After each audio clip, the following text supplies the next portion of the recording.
17వ కీర్తన,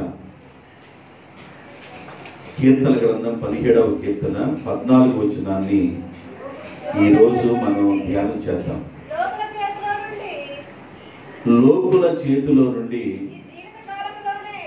ఈ జీవిత కాలంలోనే తమ పాలు పొందిన ఈ లోకుల చేతిలో నుండి నీ హస్త బలము చేత నన్ను రక్షించుము. ఇది అండర్లైన్ చేసుకోండి, ఈ మాట చెప్తాను. నీవు నీ దానములతో వారి కడుపు నింపుచున్నావు. అందరు చెప్పండి, అందరు చెప్పండి మాట. నీవు నీ దానములతో వారి కడుపును నింపుచున్నావు. మరలా చేద్దాం. నీవు నీ దానములతో వారి కడుపు నింపుచున్నావు. దానము, దేవుని యొక్క దానము చేత మానవుడి యొక్క కడుపు నింపబడుతుందని దేవుని యొక్క వాక్యం సెలవిస్తూ ఉంది. దయగలిగించే దాన్ని దానము అంటారు. దయ చూపించి మనం ఇచ్చేదాన్ని దానము అంటారు. కష్టపడితే వచ్చేదాన్ని రుణము అంటారు. దేవుడు మన జీవితాల మీద దయ చూపిస్తా ఉన్నాడు. మన జీవితాలు బాగుండాలని, మన కుటుంబాలు బాగుండాలని, మన బిడ్డలు బాగుండాలని దేవుడు దానాన్ని ఇస్తూ ఉన్నాడు. నీ దానము చేత నీవు వారి కడుపు నింపుచున్నావు అంటే దాని అర్థం ఏంటంటే నీ దానము చేత వారిని ఆశీర్వదిస్తున్నావు అని అర్థం. కడుపు నింపటం అంటే ఏంటంటే లేమి లేకుండా ఉండటం అని అర్థం. ఒకరి కుటుంబంలో లేమి అనేది లేకుండా ఉండాలి అని అంటే, కుటుంబంలో సమృద్ధి అనేది ఉండాలంటే దేవుడు నీకు ఆయన ఇచ్చే దానాన్ని నువ్వు పొందుకోవాలి. జాగ్రత్తగా మీరు వాక్యాన్ని వినాలి, అనాలోచనగా ఉండబాకండి. మీ చెవులు దురద చెవులుగా అటు ఇటు వేయబాకండి. వాక్యం మీదే మీ చెవులు ఉండునుగాక. దేవునికి స్తోత్రం. వాక్యం మీదే మీ చెవులు ఉండునుగాక. దేవుడు మిమ్మల్ని ఆశీర్వదించాలి సమృద్ధిగా అంటే ఆయన ఇచ్చే దానాలలో ఒక దానం ఏంటంటే కడుపు నింపబడుట. ఏదంట? కడుపు నింపబడుట. ఇంకొక మాట చెప్తాను. 24వ అధ్యాయం ఆదికాండం 1వ వచనం కూడా చూడండి. కనెక్షన్ వాక్యం 1వ వచనం కూడా చూడండి. అబ్రహాము బహుకాలము గడిచిన వృద్ధుడయుండి అన్ని విషయములలో దేవుడు అబ్రహామును ఆశీర్వదించెను. ఈ మాటని గుర్తు చేస్తూ ముందుకు చెప్తాను. అబ్రహాము బహుకాలము గడిచే వృద్ధుడై ఉండగా అబ్రహామును దేవుడు అన్ని విషయములలో ఆశీర్వదించెను అంటే తనకి లేమేమీ లేదు, పొస్తుండాల్సిన అవసరం లేదు. కారణం ఏంటంటే దేవుడు అబ్రహామును జ్ఞాపకం చేసుకున్నాడు. దేవుడు అబ్రహామునే కాదు, దేవుడు నిన్ను నన్ను కూడా జ్ఞాపకం చేసుకునే దేవుడు. ఆయన జ్ఞాపకం చేసుకుంటే నువ్వెన్నడూ పస్తుండో, నీవెన్నడూ లేమి కొనవు, నీవెన్నడూ ఆకలి కొనవు. సింహపు పిల్లలు ఆకలి కొనేమో గాని నా పిల్లలు పొస్తుండరు అని చెప్తాడు. దేవుడిచ్చే దానాలలో ఒక దానం ఏంటంటే కడుపు నింపబడుట అంటే సమృద్ధినిచ్చుట అని అర్థం. దేవునికి స్తోత్రం. దానం అనేది దేవుడు తన దయ ద్వారా ఇచ్చేది. మనం కష్టపడితే వచ్చేది రుణం అనేది మీకు చెప్పారు. ఈ కడుపు గురించి 2-3 మాటలు రిఫరెన్స్ చదువుదాం. కొందరు కడుపు అనేది ఎలాగుండిద్దో అంటే కడుపు అంటే జీవితం అని గుర్తుపెట్టుకోండి. కడుపు అంటే కడుపు బాగానే అనుకోబాకండి. కడుపు అంటే జీవితం అని గుర్తుపెట్టుకోండి. కొందరు జీవితాలు, కొందరు బ్రతుకులు ఎలా ఉంటాయో ఒక 2-3 రిఫరెన్స్లు చదివిన తర్వాత కాస్త మిమ్మల్ని వాక్యంలోకి తీసుకువెళ్తాను. ఇర్మియా గ్రంథం 4వ అధ్యాయము 19వ వచనం, మొదటి తిమోతి రాసిన పత్రిక 5వ అధ్యాయం 23వ వచనం. నా కడుపు నా అంతరంగములో నా కడుపు వేదనతో ఉన్నది. అంటే కడుపు వేదనతో ఉండటం అంటే కడుపు వేదనతో ఉండటం కాదు దాని అర్థం, జీవితం అన్నమాట. కడుపు అంటే కడుపు అని తీసుకోబాకండి, జీవితం.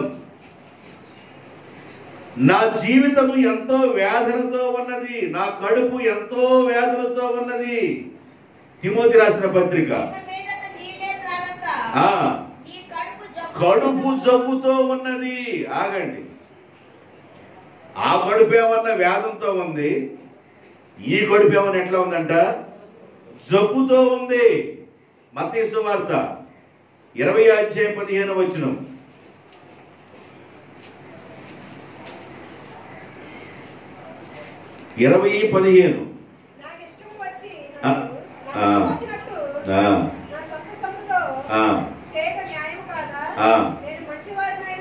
కడుపు మంట, కడుపు మంట ఏందంట? ఒకటేమన్నా కడుపు జబ్బు, రెండోది నా కడుపు కాలిపోతుంది అంటారు, చూసావా? కడుపు మంట అంట, కడుపు మంట. మూడవది ఏంటంటే నా కడుపు వేదనతో నింపబడి ఉన్నది. నేను 3 మాటలు చెప్పాను, ఇంకో మాట చెప్తాను. 109 కీర్తన గ్రంథం 109 18వ వచనం.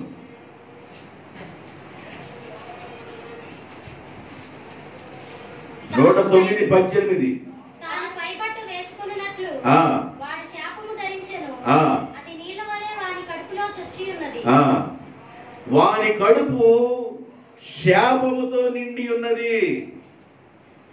కడుపు అనే పదాన్ని మీరు ఎలా తీసుకోవాలంటే జీవితము. ఒక వ్యక్తి యొక్క జీవితము ఆశీర్వాదకరంగా ఉండటానికి దేవుడిచ్చే ఒక దానం ఏంటంటే వారి కడుపును నేను నింపుచున్నాను. అంటే వారి జీవితాన్ని నేను నింపుచున్నాను. ఆశీర్వాదం చేత కొదువు లేకుండా వారి కుటుంబాన్ని, వారి జీవితాన్ని, వారి కడుపును నేను నింపుచున్నాను అన్నాడు. అయితే కొందరి జీవితాలు ఎలాగున్నాయంటే శాపముతో నింపబడి ఉన్నది, కడుపు జబ్బుతో నింపబడి ఉన్నది, కడుపు మంటతో నింపబడి ఉన్నది, కడుపు వేదనతో నింపబడి ఉన్నది. అంటే కడుపు అని తీసుకోబాకండి, జీవితం, లైఫ్ స్టైల్ అన్నమాట. ఒక వ్యక్తి యొక్క లైఫ్ స్టైల్ ఎలా ఉంటుందంటే వేదన వేదన వేదన వేదన. బ్రతికినంత కాలం వేదనతోనే బ్రతుకుతూ ఉంటారు, నిట్టూర్పు విడుస్తూ ఉంటారు, వేదనతో బ్రతుకుతూ ఉంటారు. బ్రతికినంత కాలం నిట్టూర్పులు విడుస్తూ ఉంటారు. దేవుని యొక్క ఆశీర్వాదాన్ని అనుభవించే దశలో ప్రయాణం చేయరు. దేవుని ఆశీర్వాదం ఎట్లా వచ్చిందో కూడా వారు తెలియకుండా ప్రవర్తిస్తుంటారు. దేవుని ఆశీర్వాదాన్ని పొందాలని కూడా మనసుండి కూడా దేవుని ఆశీర్వాదానికి దూరంగా బ్రతుకుతూ ఉంటారు. అందుకనే చాలా మంది జీవితాలు ఎలాగుంటున్నాయి అంటే వేదన. వారి జీవితాలు కడుపు వేదన, 2 కడుపు మంట, కడుపు జబ్బుతోను, కడుపు శాపములతోను. కొందరు కడుపు తొందరపడుచు ఉంటుందని రాయబడున్నాయి. ఇన్నెందుకు కానీ 4 గుర్తు పెట్టుకోండి. కడుపు అంటే జీవితం అని అర్థం. జీవితాల్లో వేదనను అనుభవించడానికి భక్తులు చాలా మంది వేదన అనుభవించారు కానీ ఆశీర్వాదాన్ని చూడగలిగారు. దేవునికి స్తోత్రం. వేదనలోనే నువ్వు బ్రతకడానికి, కడుపు మంటతోనే బ్రతకడానికి, జబ్బుతోనే బ్రతకడానికి, శాపముతోనే బ్రతకడానికి కారణం ఏంటంటే నీవు దేవుని యొక్క దయలోనికి రాలేదు. ఎక్కడికి రాలేదు? దేవుని యొక్క దయలోనికి రాలేదు. దేవుని యొక్క దయలో ఎదగాలనే మనసు లేకుండా దేవుని దయలోనికి నీవు రాలేదు. బైబిల్ ఏం చెబుతుందంటే నీ దానము చేత దానం అనగా దయ. ఆయన దయ చేత, నీ దానము చేత వారి కడుపును నీవు నింపుచున్నావు. నీ దయ చేత నీవు వారి జీవితములను నింపుచున్నావు అని చెప్పాను. దాని కరెక్షన్ వాక్యం అని ఏం చెప్పానంటే, అబ్రహాము వృద్ధుడై ఉండగా దేవుడు అబ్రహామును అన్ని విషయములలో ఆశీర్వదించెను. అబ్రహాముకి అన్ని విషయములలో ఆశీర్వాదం రావడానికి, అబ్రహాము దేవుని యొక్క దయతో నింపబడటానికి, అబ్రహాము దేవుని యొక్క దానముతో నింపబడటానికి గల కారణం ఏంటంటే, అబ్రహాము దేవుణ్ణి అన్వేషణ చేశాడు. అబ్రహాము దేవుణ్ణి వెతికాడు. అబ్రహాము దేవుడు దొరికేంత వరకు వెతికాడు. అబ్రహాము దేవుని దగ్గరికి వెళ్ళడానికి తొందరపడ్డాడు. బబులోను దేశములో ఊరు అనే పట్టణంలో నుండి అబ్రహాము బయలుదేరి దేవుని చూపించే ప్రాంతానికి అబ్రహాము రావడానికి ఇష్టపడ్డాడు. దేవుని బిడ్డలారా, అబ్రహాము ఎప్పుడైతే దేవుని యొక్క మాటకు లోబడ్డాడో, దేవుని యొక్క మాటకు విధేయత చూపించాడో, దేవుని యొక్క వాక్కుకు సరెండర్ అయిపోయాడో, దేవుడు అబ్రహామును ఆశీర్వదించాడు. ఎంతగా అంటే వెండి కొదువలేదు, బంగారం కొదువలేదు, ఆస్తి కొదువలేదు, అంతస్తు కొదువలేదు, పనివాళ్ళు కొదువలేదు, గొర్రెలు, మేకలు, దుక్కిటెద్దులు, సమృద్ధి.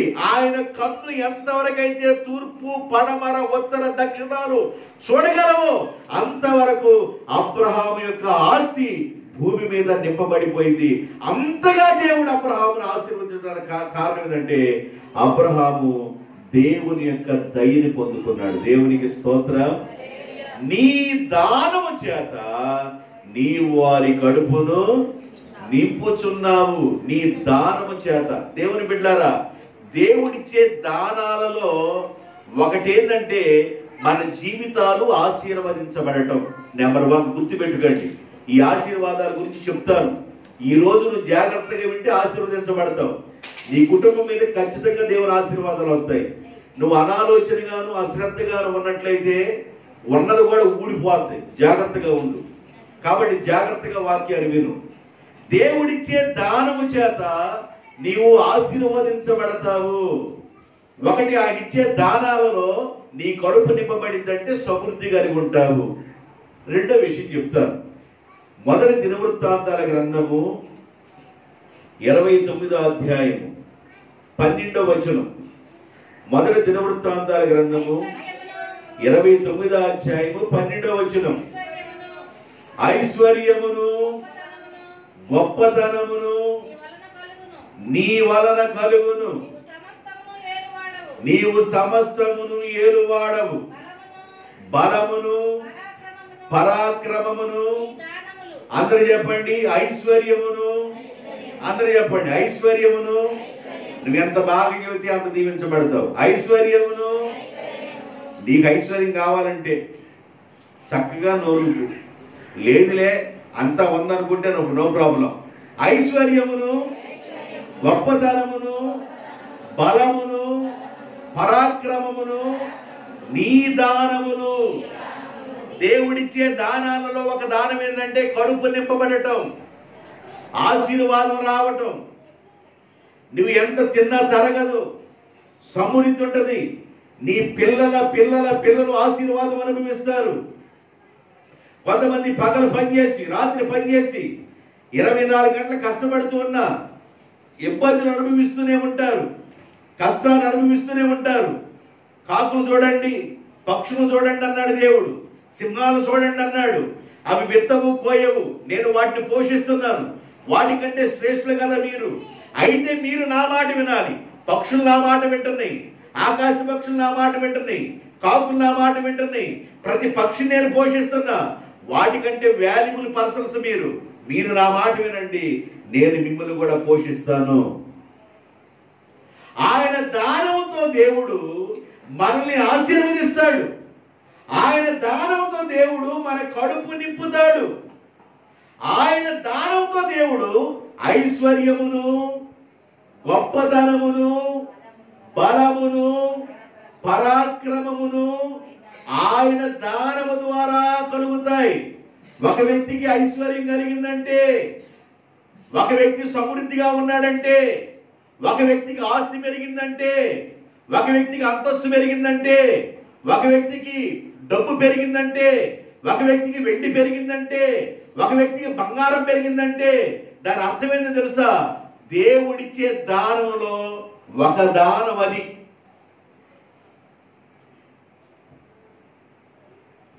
నీకు డబ్బు ఉందంటే దేవుడి దానం అని గుర్తుపెట్టుకో. నీకు వెండి ఉందంటే దేవుని దానం అని గుర్తుపెట్టుకో. నీకు బంగారం ఉందంటే దేవుని దానం అని గుర్తుపెట్టుకో. నీకు ఇల్లు ఉందంటే దేవుని దానం అని గుర్తుపెట్టుకో. ఉద్యోగాలు చేసేవాళ్ళు చాలా మంది ఉన్నారు, ఇల్లు వాకిల్లు అక్కడ ఉన్న వాళ్ళు చాలా మంది ఉన్నారు.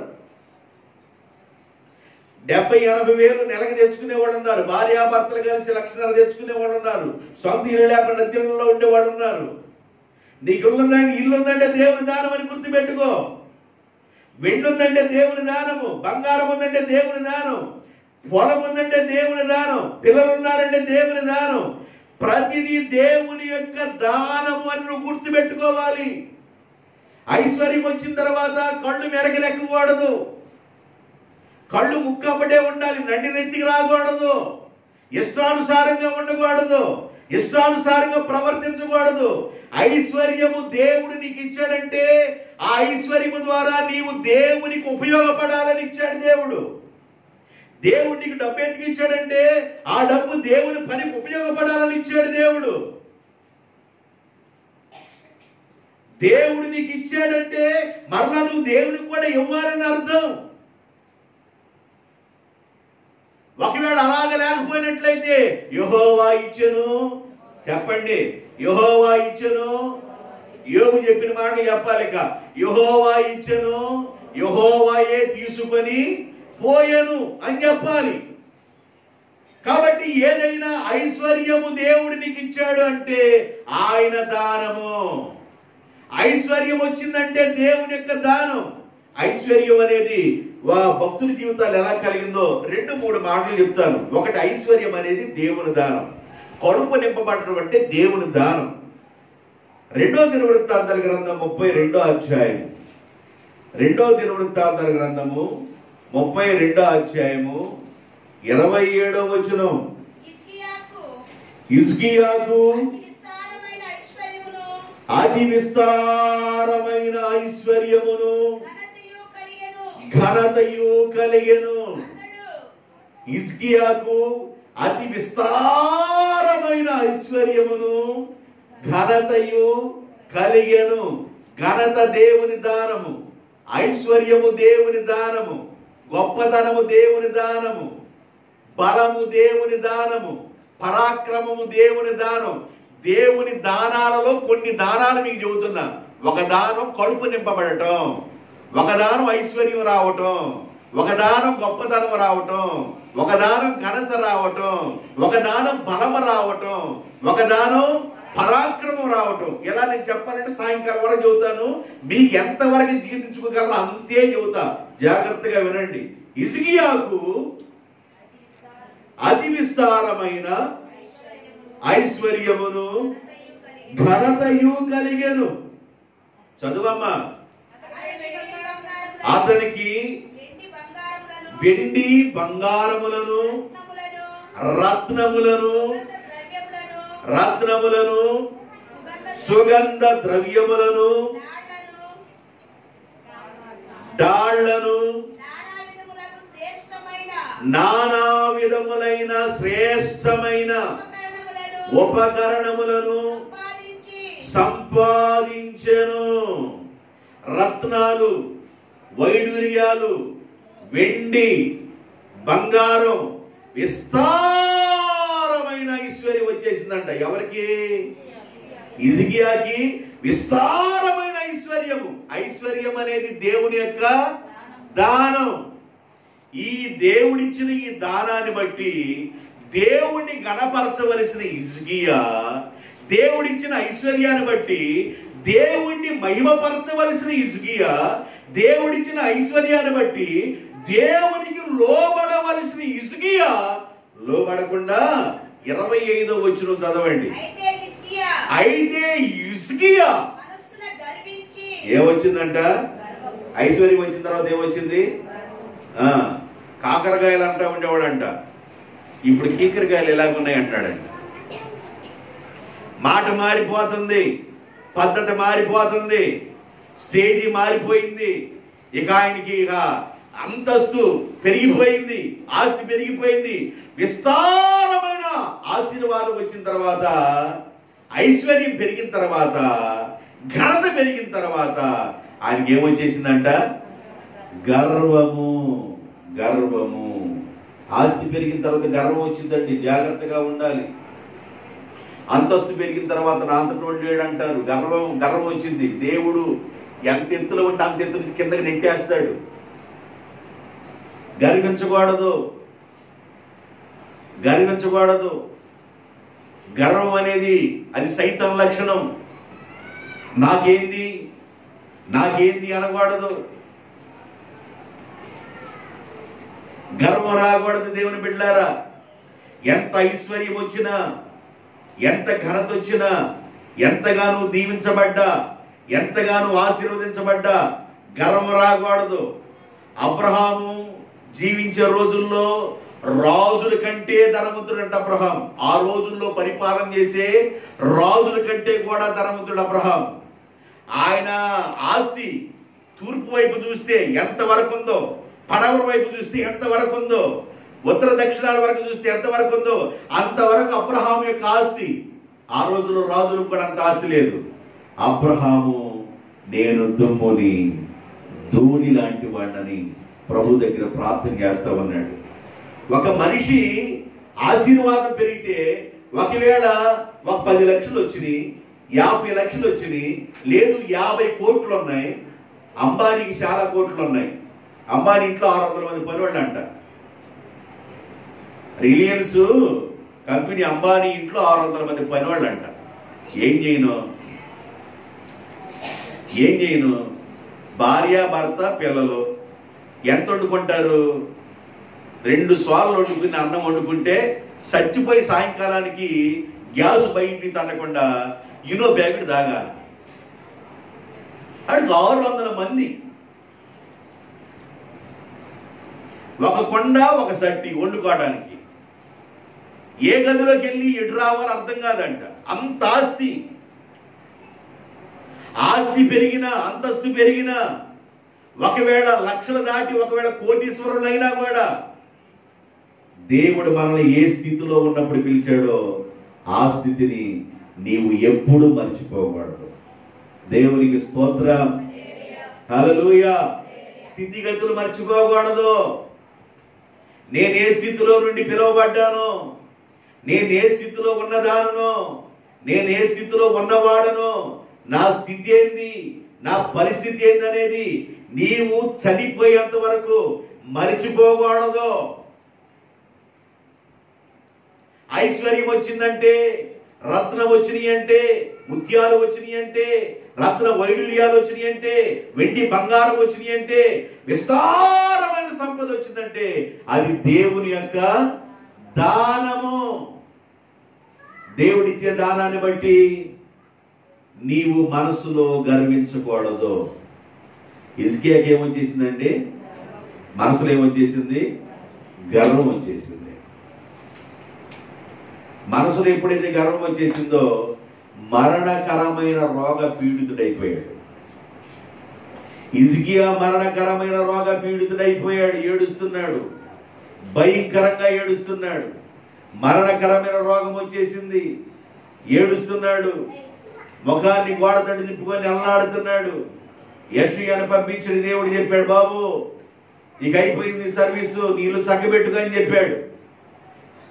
ఏడుస్తున్నాడు హిజ్కియా, అయ్యా అయ్యా ఒక్కసారి నీ కృపతో నన్ను జ్ఞాపకం చేసుకయ్యా. నేను ఎలా ప్రవర్తించానో, నేను ఎలా ఉన్నానో నీకు తెలుసు కదా. నా బలహీనతలు క్షమించయ్యా, నా లోటుపాట్లు క్షమించయ్యని ఏడ్చి ఏడ్చి ఏడ్చి ఏడ్చి అంగలారిస్తే 15 సంవత్సరాలు ఆయుష్కాలం దేవుడు హిజ్కియాకి. గర్వించకూడదండి, గర్వపు మాటలు మాట్లాడకూడదు. నువ్వంటే ఎంత అనకూడదు. లెక్కలేనితనంగా ఉంటారు కొంతమంది. నీ ఎదుటివాడు నీకంటే గొప్పవాళ్ళగా భావించు. నీ ఎదుటున్నవాళ్ళు నీకంటే గొప్పవాళ్ళని నువ్వు అనుకోవాలి. నేను గొప్ప అని నువ్వు అనుకోకూడదు. అలా ఉండకూడదని దేవుని యొక్క వాక్యం సెలవిస్తా ఉంది. నీ దానము చేత నీవు వారి కడుపును నింపుచున్నావు. దేవునికి స్తోత్రం.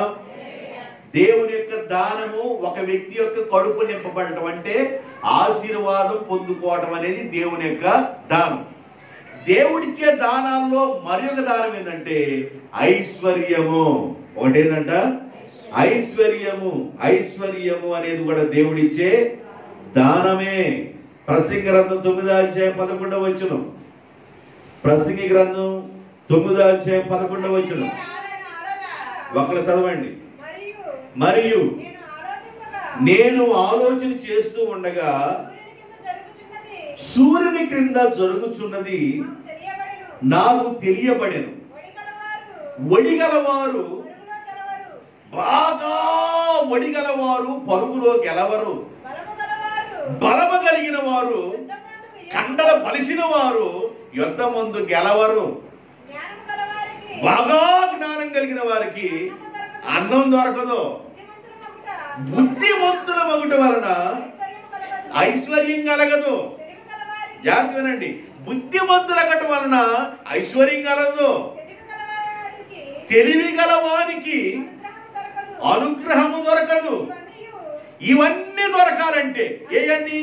పరుగులోను గెలవాలన్నా, యుద్ధంలో గెలవాలన్నా, ఐశ్వర్యాన్ని అనుభవించాలన్నా, మరి నీ తెలివితేటలను బట్టి ఇవన్నీ జరగాలన్నా దేవుడు అన్నాడు అదృష్టము చేతనే. అదృష్టము దట్ ఈజ్ ఈక్వల్ దేవుని దానము. అదృష్టం చేత అండి. అదృష్టం చేత ఆడదృష్టం బాగుంది. చేతులు రేఖ చూడండి. కేక రేఖ ఎట్టకుందంట. కేక రేఖ కేకగా ఉంది. అందుకని అదృష్టం పొంగి పొరలుతుంది. రేఖ కాదు, కేక కాదు. దేవుడి దానాన్ని బట్టే నీకు అదృష్టం. దేవునికి స్తోత్రం. ఇవన్నీ నువ్వు అనుభవిస్తున్నావంటే ఒడిగలవాడు పరుగులో గెలవడు. పరుగులో గెలిచావంటే దేవుడి యొక్క దానం. బలము కలిగిన వాడు యుద్ధంలో గెలవడు. నేను బాగా బలం కలిగిన కండల మనిషిని కోడి పెట్టలకు అప్పుడప్పుడు వేస్తాడు పెట్టి సెంటర్లో. మనిషికి కోడి తలకాయ అంటించి మనిషి బాడీని పెడతాడు ఇట్టగా 6 ప్యాక్ అని. వాడు గెలవడు. నేను బాగా బలం కలిగిన వాడిని, నేనేమన్నా తన్నగలిగిన వాడిని అంటే నిన్ను తన్నేవాళ్ళు ఉంటారు. బలము కలిగిన వాడు యుద్ధంలో గెలవడు. ఒడిగలవాడు పరుగులో పరిగెత్తలేడు. నేను జ్ఞానం కలిగిన వాడిని అనుకుంటే నీకు అన్నం దొరకదు. నీకు అన్నం దొరుకుతుంది, ఇవన్నీ సంభవిస్తాయి. ఐశ్వర్యం దొరుకుతుంది, ఘనత దొరుకుతుంది, బలము దొరుకుతుంది, అదృష్టం అనుభవిస్తున్నావంటే దాని అర్థం ఏంటంటే కేవలం దేవుని యొక్క దానము. ఇది రావాలంటే ఏం చేయాలి? యువతలు వినండి జాగ్రత్తగా.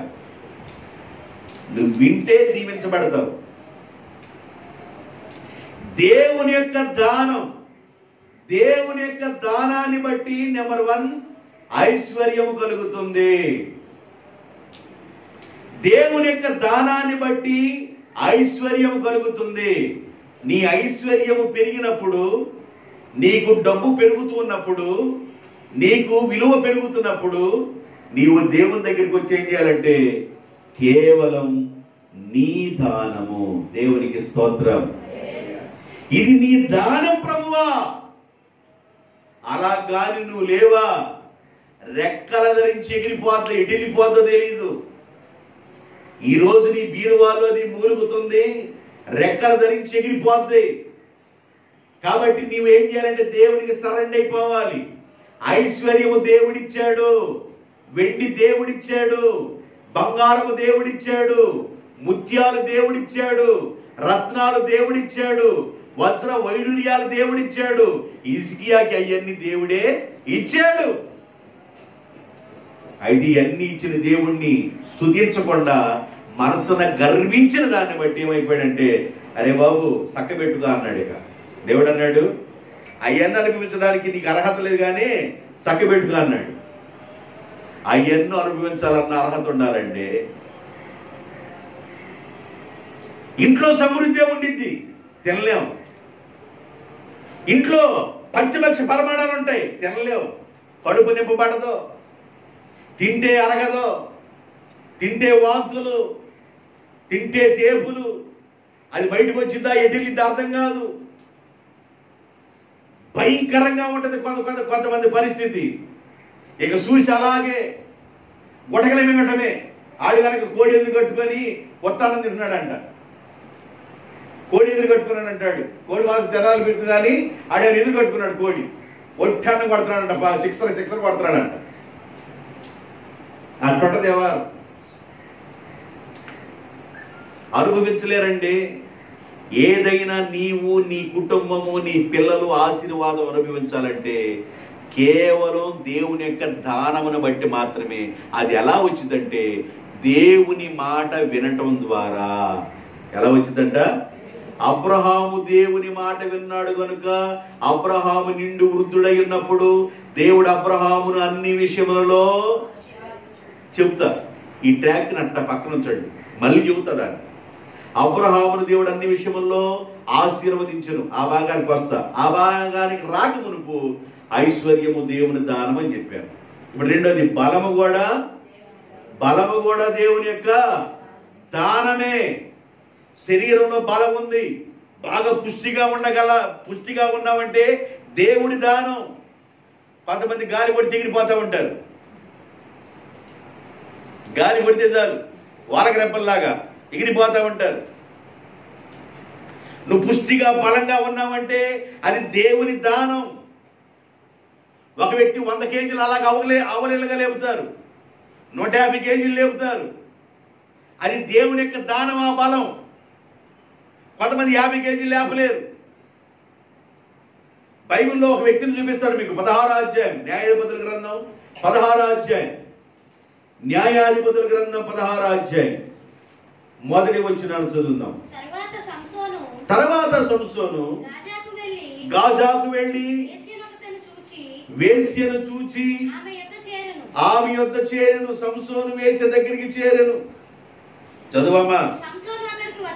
సంసోను గాజాకు వచ్చినని ఫిలిష్తీయులకు తెలిసినప్పుడు వారు మాటు పెట్టి రేపు తెల్లవారిన తర్వాత ఈ రాత్రి కాలం ఆయన అట్లా పండియండి, తెల్లారిన తర్వాత ఆయన పని పెడదాం అనుకొని పట్టణపు ద్వారం వద్ద ఆ రాత్రి అంతయు ఫిలిష్తీయులు పొంచి ఉండిరి.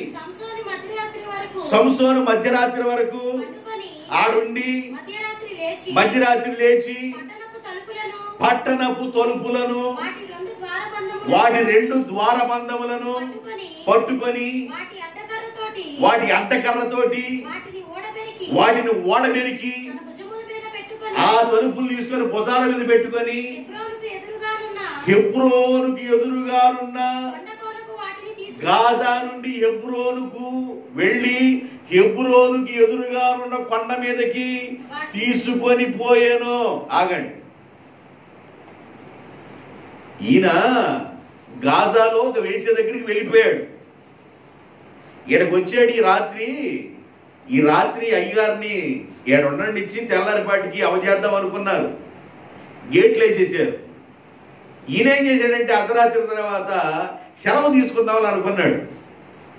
అనుకొని గేట్లు వేసి ఉన్నాయి కదా, ఆ వేసున్న గేట్లు మొత్తం కోసాలతో సహా ఓడబెరికి పైన పెట్టుకున్నాడు.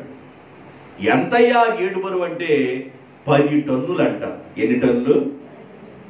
10 టన్నులు. 10 టన్నులు అంటే 10,000 కేజీలు. దేవునికి స్తోత్రం. ఎంతంట? ఎన్ని కేజీలు? ఎవరు మోసింది? సంసోను. ఎక్కడి నుండి? గాజా నుండి హెబ్రోనికి. గాజా నుండి హెబ్రోనికి వెళ్ళడానికి 60 కిలోమీటర్లు. ఎన్ని కిలోమీటర్లు? విజయవాడ దూరం. సిమెంట్ కట్టెత్తుకొని ఏడు నుంచి అమరతులు దాకా వెళ్తే మెడలు అక్కడికి సాయంకాలానికి పని చేయి. 10,000 కేజీలు బరువునెత్తుకొని గాజా నుండి హెబ్రోనుకి వెళ్ళి హెబ్రోనులో ఆ ఎదురుగా కొండ ఉందంటది. 3200 అడుగులు ఎత్తు ఆ కొండ. ఆ కొండెక్కి ఆ కొండ మీద ఆ గేటు పడేసి ఇక్కడ నుంచి తీసుకెళ్ళండి అన్నాడు. ఇప్పుడు నేను ఎందుకు చెప్పాను ఈ మాట అంటే, బలము దేవుని దానము. దేవునికి స్తోత్రం. కొందరు బలంగా ఉంటారు. నీ బలాన్ని బట్టి నువ్వు ఎర్రవేగబాకు. మీకు దిక్కు లేదు, నాకు తిరుగు లేదు అనుకోబాకు. నీ బలము ఉడిగిపోతే నీ బలాన్ని బట్టి నువ్వు వెర్రవీగ మాట్లాడబాకు. కొందరు బలాన్ని చూసుకొని అహంగా ఉంటారు. కొంతమంది అహంగా మాట్లాడతారు. అమ్మోతుంటదే, ఏం అర్థం కాదు. ఐదుపేటలో ట్రైన్ వస్తుంటే, బాపట్ల నుంచి ట్రైన్ వస్తుంటే ఆంబోతుండేది. ఇది ఆంబోతు వస్తుందంటే ఎద్దులు బండోళ్ళు ఎద్దులు కూడా ఒప్పదీసి పక్కన పెట్టేయాలి. ఆంబోతు వస్తుందంటే ఇది అనుకుంటుందంట ప్రతిరోజు, నేను మహారాజుని, నాకు ఎవ్వరు ఎదురు రారు, నేను తిరుగులేని మహారాజు అనుకుంటుంది ఆంబోతు. ఏ పోతు ఇక ఎద్దుల బండోడు కూడా ఎద్దులు ఒప్పదీసి పక్కన పెడుతుంటే ఇది మామూలుగా నైస్గా రొమ్ము విరుచుకొని నడుస్తున్నట్టుగా నడుస్తా ఉంది ఆంబోతు. మామూలుగా నడవట్లా. ఇది ట్రైన్ ట్రాక్ మీద మేస్తుంది. ఏది ఇది? ఆంబోతానండి. ఎక్కడ మేస్తుంది? ట్రైన్ ట్రాక్ మీద మేస్తుంది. ట్రైన్ కోతేసుకుంటా వస్తుంది. నన్ను చూస్తే అందరూ అడలెత్తి ఎద్దులు కూడా పక్క కుప్పు తీసి వెళ్తారు, జనాలు కూడా పక్కన తప్పుకుంటారు. నువ్వేం ఎదురుగా కోతేసుకుంటూ వస్తున్నావని ఇదంట వెనక్కి వెళ్ళిందంట. ఫోర్స్ వెనక్కి వెళ్ళి వచ్చే ట్రైన్ ఏం చేయాలి? వద్దాలని. ఏమైనా గుడ్డి అనుకుందా? గుడ్లాట. ట్రైన్ గుద్దాలనుకుందంట. అది గుద్దింది పాపం. గుద్దిన తర్వాత ఎట్లా ఉందంటే ఏ ముక్కెట్ వెళ్ళిందో అర్థం కాల. ఆంబోతైనా అహంగా ఉన్నా గర్వంగా ఉన్నా నీ బలాన్ని బట్టి విర్రవేగకూడదు. నీకు దేవుడిచ్చిన బలాన్ని బట్టి దేవుని స్తుతించు. బలము దేవుని దానము. సంసోను కంటే బలవంతులు ఎవరు ఉన్నారు ప్రపంచంలో? సంసోను కంటే బలవంతులు ఎవరైనా ఉన్నారు ప్రపంచంలో? నీ బలాన్ని బట్టి నీ బలాన్ని బట్టి నువ్వు అంత విర్రవేయవలసిన అవసరం ఏమీ లేదు. ఒకవేళ 150 కేజీలు లేపకాలవేమో, లేకపోతే 200 కేజీలు లేపకాలవేమో. ఒకవేళ నువ్వు వెళ్తుంటే అసలు నువ్వు తిప్పుకొని రోడ్డు అమ్మటి వెళ్తుంటే నీ ఎదురు దేవుడు రాకపోవచ్చామో. అందుకని నాకు తిరుగులేదు, నీకు దిక్కు లేదని ఎదుటోడు అడుకోబాకు. చిన్న విషయంలో చచ్చిపోతావు. బలము దేవుని దానము. నీ బలాన్ని బట్టి మిడిసిపడొద్దు. కొంతమంది ఏం మాట్లాడారో అర్థం కాదు. బలాన్ని బట్టి మిడిసిపడకూడదు. ఐశ్వర్యాన్ని బట్టి మిడిచిపడకూడదు. ఐశ్వర్యము దేవుని దానము, బలము దేవుని దానము, గొప్పతనము కూడా దేవుని దానమే. చెప్పాను, 4 విషయాలు చెప్పాను. ఇలా చెప్పాలంటే సాయంకాలం వరకు దేవుని దానాలు చెబుతా. అన్ని చెబితే మీకు అర్థం కావు. కొన్నే చెబుతా. 5 చెబుతున్నా ఇప్పుడు మీకు. ఒకటేంటంటే కడుపు నింపబడుట, అంటే జీవితము సమృద్ధిగా ఉండుట, అది దేవుని దానం. రెండోది ఏంటంటే ఐశ్వర్యము దేవుని దానం. మూడోది ఏంటంటే బలము దేవుని దానం, గొప్పతనము దేవుని దానం, పరాక్రమము దేవుని దానం. దేవుడిచ్చే దానాలలో ఎన్నో దానాలు ఉన్నాయి. ఐశ్వర్యము అనేది ఒక దానం. ఐశ్వర్యాన్ని బట్టి దేవుడు స్తుతించు. దేవుడు నీకు ఇచ్చిన ఐశ్వర్యాన్ని బట్టి దేవుని మహిమపరుచు. అబ్రహాముకు దేవుడు ఐశ్వర్యం ఇస్తే అబ్రహాము 10వ వంతు తీసుకొచ్చి తన కొరకు ప్రార్థన చేసేవాడికి అబ్రహాం ఇచ్చేవాడు. కొంతమంది దశంభాగాన్ని ఏం చేసేవాడు అంటే ఆ పాస్టర్ కొద్దిగా, ఈ పాస్టర్ కొద్దిగా, ఆ పాస్టర్ కొద్దిగా. నిన్నెవుడు పలహారం ఏమన్నాడు? అసలు నిన్నెవుడు పలహారం చల్లమన్నాడు? ఆ పాస్టర్ కొద్దిగా, అసలు దశంభాగాన్ని చేల్చమని చెప్పింది ఎవరు? నీ కొరకు ప్రార్థన చేసే వాళ్ళ దగ్గరికి నీ దశంభాగం వచ్చునుగాక. రాదంటే అలాగే మూట కట్టుకొని ఉంటావంటే అది కూడా పోవునుగాక. ఏం చేస్తాం? చేసేది ఏమి లేదండి. ఇయుడి కడిచి కుదిలించి కొలవండి, అదే కొలత మీకు కూడా కొలవబడుద్ది అన్నాడు. వాక్యమే చెబుతున్నా నేను. జాగ్రత్తగా అర్థం చేసుకోండి. దేవుడు నిన్ను ఆశీర్వదించింది ఎందుకంటే ఆ ఆశీర్వాదాన్ని బట్టి నీవు దేవుని మహిమపరచాలి. దేవుడు నీకు సమృద్ధిని ఎందుకు ఇస్తున్నాడంటే ఆ సమృద్ధిని బట్టి నువ్వు దేవుని మహిమపరచాలి. దేవుడు నీకు బలాన్ని ఎందుకు ఇస్తున్నాడంటే ఆ బలాన్ని బట్టి దేవుని పనిలో నువ్వు పాల్గొనాలి. దేవుడు గొప్పతనాన్ని ఎందుకు ఇస్తాడంటే ఆ గొప్పతనాన్ని బట్టి దేవుని కార్యక్రమాల్లో నువ్వు పాల్గొనాలి. దేవుడు పరాక్రమవంతుడిగా ఎందుకు చేశాడంటే ఆ పరాక్రమం బట్టి దేవుడు మహిమపరచాలి. ఇవన్నీ దేవుని దానములు. నీ బలాన్ని గురించి చెప్పాలంటే చాలా విషయాలు చెప్పవచ్చు. పచ్చి దవడ ఎముక చేత, పచ్చి దవడ ఎముక పట్టుకుంటే జారిపోతా ఉంటది. పచ్చి దవడ ఎముక చేత 1000 మంది బలవంతులు చంపాడండి సంసోను. 300 నక్కలను పట్టుకొని ప్రతి నక్కకి ఆ నక్కకి ఈ నక్కకి తోకలు ముడేసి వాడి మధ్య అగ్ని ముట్టించాడు సంసోను. సంసోను చాలా బలము కలిగిన వాడు. ఒక పెద్ద గుడిని 2 పిల్లర్స్ కి ఆధారంగా కట్టేశారు. పిల్లర్స్ మొత్తాన్ని విరిచిన వాడు సంసోను. బలము కలిగిన వాడు, శక్తి కలిగిన వాడు సంసోను. ఆఖరి సమయంలో సంసోను ఏడ్చాడు, అయ్యా నీవిచ్చిన బలాన్ని నీ కొరకు నేను వాడలేదయ్యా, నన్ను జ్ఞాపకం చేసుకోవాలి. అప్పుడు ఈ కళ్ళు పెరికేసేసారు. కళ్ళంపటే నీరు గారు బ్లడ్ గారుతుంది. అయినా నేను చచ్చిపోవడానికి సిద్ధమైపోయానయ్యా, నేను చనిపోక మునుపు నా పాపమును క్షమించి, నా తప్పును క్షమించి, నన్ను ఎందుకోసం పుట్టించావో అది ఈ రోజు నెరవేర్చు ప్రభువా అని ప్రార్థన చేసుకున్నాడు ఆఖరి దినాలలో. దేవుని పాదాల దగ్గరికి రావాలండి. దేవుని పాదాల దగ్గర సాష్టాంగ పడాలి. చెరుకుపల్లి సెంటర్లో పెద్ద పెద్ద బిజినెస్ చేసేవాళ్ళు కూడా చర్చిలకు వెళ్ళిపోయి సాష్టాంగ పడతారు. అగ్ర కులాల్లో ఉన్నవాళ్ళు కూడా వెళ్ళిపోయి సాష్టాంగ పడతారు, ప్రార్థన చేసుకుంటారు. దేవుని పాదాల దగ్గర ఉండాలి. దేవుని పాద సన్నిధానం కనబడాలి. ఏముందండి మనకి? ఒక 30 మంది వచ్చి 4 రోజులు కానీ మన బంధువులు ఇంట్లో ఉంటే, 30 మంది వచ్చి బంధువులు 4 రోజులు కానీ ఇంట్లో ఉంటే 3వ రోజు వాళ్ళని పంపించేస్తాం. ఏముంది అంత? ఏమని మాట్లాడు, ఏముందని మనం చూసుకొని మిడిసిపడాలి. ఏముందని, ఏ స్థితి ఉందని. కనుక దేవునికి నువ్వు లోబడకుండా ఉన్నంత కాలం ఆశీర్వాదానికి దూరం అవుతూనే ఉంటావు. కనుక దేవునికి లోబడుదువుగాక. అబ్రహాం గురించి చెబుతానన్నా, వెళ్తా ఆడికి వెళ్తా. ఎల్లకి మునిపోయిందంటే ఐశ్వర్యము దేవుని దానం, గొప్పతనము దేవుని దానం, బలము దేవుని దానం, పరాక్రమము దేవుని దానం. గిద్యోను నువ్వు పరాక్రమము కలిగిన బలవంతుడు అన్నాడు దేవదూత. నేను పరాక్రమం కలిగిన వాడిని అయితే గానుగు చాటును కూర్చొని గోధులు ఎందుకు కొట్టుకుంటాను, భయవేసి కదా అన్నాడు. లేదు లేదు, భయపడతాను నీ ద్వారా నేను జయమిస్తాను అన్నాడు దేవుడు. దేవునికి స్తోత్రం. మిద్యానీయుల మీద నేను నీకు జయమిస్తాను గిద్యోను. నువ్వు అక్కడ వరకు పడినావేమో, నేను నీకు తోడుంటే ప్రపంచాన్ని గెలుస్తావు నీవు. గిద్యోను నీవు పరాక్రమ కలిగిన వాడవు. భయపడుతున్న పిరికి వాడితో దేవుడు తోడుగా ఉండటం వల్ల ఆయన మీదకి వచ్చిన దానం ఏంటంటే పరాక్రమము కలిగిన బలవంతుడైపోయాడు. ఇలా ఎగ్జాంపుల్ చెప్పాలంటే చాలా ఎగ్జాంపుల్ చెప్తారు, అవసరం లేదు. ఒకదానికి ఒక ఎగ్జాంపుల్ చాలు బైబిల్లోనండి.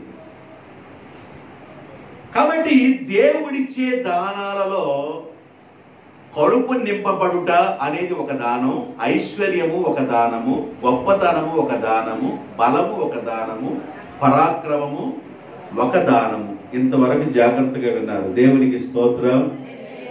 సామెతల గ్రంథం 19వ అధ్యాయం 14వ వచనం,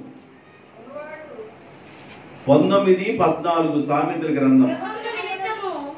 గృహమును విత్తము పితరులు ఇస్తూ స్వాస్థ్యము. చెప్పండి, సుబుద్ధి కలిగిన భార్య. అందరు చెప్పండి, సుబుద్ధి కలిగిన. అందరు చెప్పండి చక్కగా, సుబుద్ధి కలిగిన భార్య యెహోవా ఇచ్చు దానము. అంటే భార్య దేవుని యొక్క దానము. జాగ్రత్తగా వినండి. కుటుంబంలో ఉన్న యజమానురాలు, సుబుద్ధి కలిగిన భార్య యెహోవా దానము అన్నాడు. కింద చెప్పాను కదా, అబ్రహామును దేవుడు అన్ని విషయములలో ఆశీర్వదించను. అబ్రహాము వృద్ధుడై ఉండగా దేవుడు అబ్రహామును అన్ని విషయములలో ఆశీర్వదించను. అన్ని విషయములలో ఆశీర్వదించాడు. అయితే ఒక కొదువు ఉంది. ఏంద్రా కొదువు అంటే సంతానం. దేవుడు అది కూడా ఇచ్చేశాడు. దేవునికి స్తోత్రం. ఆ కొదువు కూడా తీర్చేశాడు దేవుడు. ఆ లోటు కూడా తీర్చేశాడు. సంతానము దేవుడు ఇచ్చేశాడు. ఇస్సాకుని ఇచ్చాడు. ఇస్సాకు 40 సంవత్సరాల వయసు వచ్చేసింది. తన ఇంటిలో ఉన్న ఎలియాజర్ని పిలిచి అన్నాడు, బాబు నా కుమారుడికి వివాహం చేయాలి, నా కుమారుడికి వివాహం చేయాలి. ఆ వివాహం చేసే ఆ కుమార్తె ఎలా ఉండాలంటే, ఈ దేశంలో నివసించే కానానీయుల కుమార్తెల్లో ఒకదాని నుండి ఆ కుమారుడికి చేయొద్దు. నేనెలా రక్షింపబడ్డానో, నేనెలా ప్రభువుని నమ్ముకున్నానో, నేనెలా మారు మనసు పొందానో, నేనెలా సున్నతి పొందానో, అలాంటి నా స్వజనుల మధ్య వారిని నా కుమారుడు కోసం ఒక కుమార్తెను తీసుకురావాలన్నాడు. అంటే దాని అర్థం ఏంటంటే, అబ్రహాము సున్నతి పొందాడు. సున్నతి పొందిన వారిలో నుండే అబ్రహాముకి కోడలు కావాలి. అంటే రక్షింపబడిన అమ్మాయి కావాలి. దేవునికి స్తోత్రం. సున్నతి ద్వారా దేవుడు నిబంధన చేసుకున్నాడు. అబ్రహాముని దేవుడు నిబంధన జనులకు ఎప్పుడు చేసుకున్నాడు? సున్నతి ద్వారా. సున్నతి పొందిన వారిలో నుండే నా కుమారుడు కొరకు ఒక అమ్మాయిని తీసుకురా అన్నాడు. సరేనయ్యా అన్నాడు. వెళతానయ్యా. ఒకవేళ ఆ అమ్మాయి దగ్గరికి వెళ్ళిపోయి, ఒకవేళ ఆ అమ్మాయి నేను రాను, అబ్బాయి నేను రమ్మని అని అంటే, నా కుమారుడు అక్కడికి రాడు, ఆ అమ్మాయే ఇక్కడికి రావాలి, అలాగే వచ్చిన అమ్మాయే నాకు కావాలి అన్నాడు.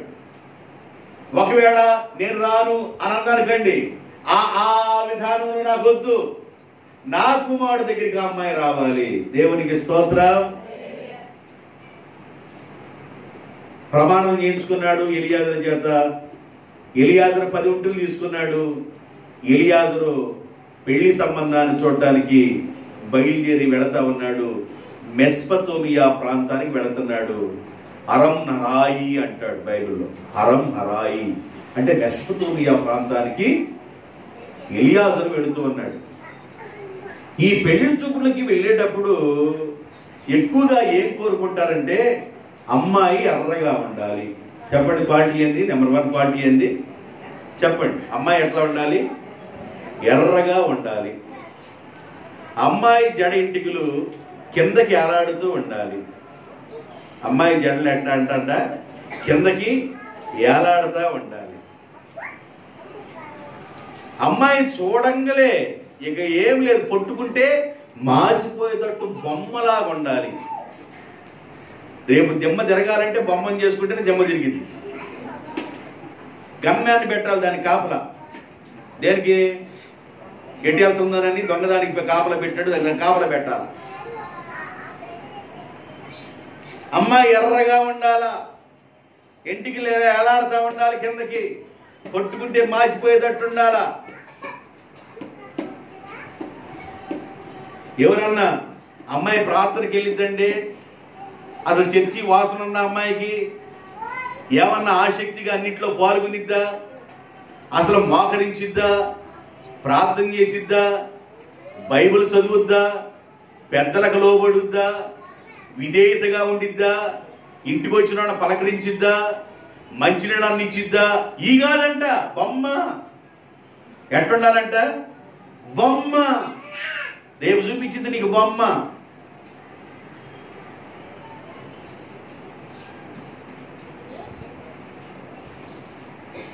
అమ్మాయిని అడిగితే అబ్బాయి నచ్చాడమంటే, అబ్బాయి బాహుబలి లాగున్నాడు. ఓ ఆజానుబాహుడు బాహుబలి. ఎంటికి చూడు ఎట్లా పెంచాడు, కర్లింగ్ స్టైల్. వెనక చూడు ఎట్లా, ఎంత బాహుబలి. రేపు ఉంటుంది నీ వ్యవహారం. అబ్బాయి ప్రార్థన చేస్తాడా? ప్రార్థనలో కూర్చుంటాడా? వాక్యం చదువుకుంటాడా? లేదా కంచిలంపడి తిరిగేవాడా? రోడ్లంపడి తిరిగేవాడా? అసలు పని పాడు లేకుండా తిరిగేవాడా? ఏమి చూడరు.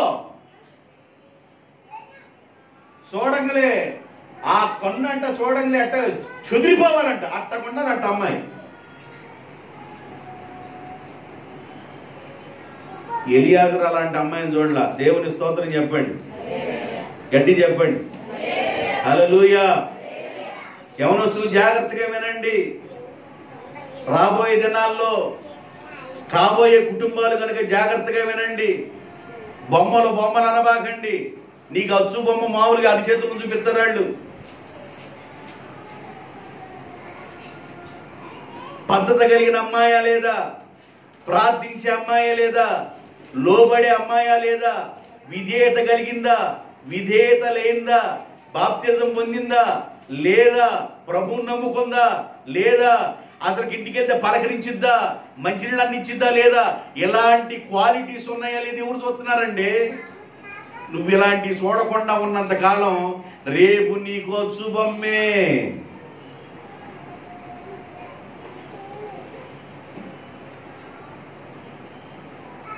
అమ్మాయిలు జాగ్రత్తగా ఉండాలి, అబ్బాయిలు జాగ్రత్తగా ఉండాలి. అమ్మాయిని అడిగితే అమ్మా అంతా నీ ఇష్టమేనమ్మా అని ఎప్పుడు అంటారంటే అబ్బాయి బాహుబలి లాగున్నాడే. మామూలుగా లేడు ఆయన. స్కేలు బద్ద. ఏ బద్ద? స్కేలు బద్దలాగున్నాడు. ఏడ తిరుగుతున్నాడు, ఏ రోడ్లు అప్పుడు తిరుగుతున్నాడు, ఏడున్నాడు, ఏం చేస్తున్నాడు, స్కేలు బద్ద.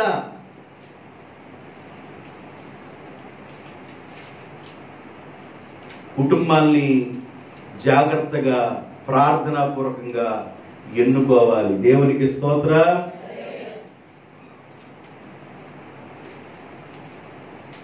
ఆ పెళ్లి చేసే రోజు ఎంత కూర్చుంటారు కుర్చీలో. పాత్ర మందిన పెద్ద బైబిల్ ఒక ఖర్చు బైబిల్ ఇంటి చేతిలో, నన్ను ఒక ఖర్చు బైబిల్ అబ్బాయి చేతిలో.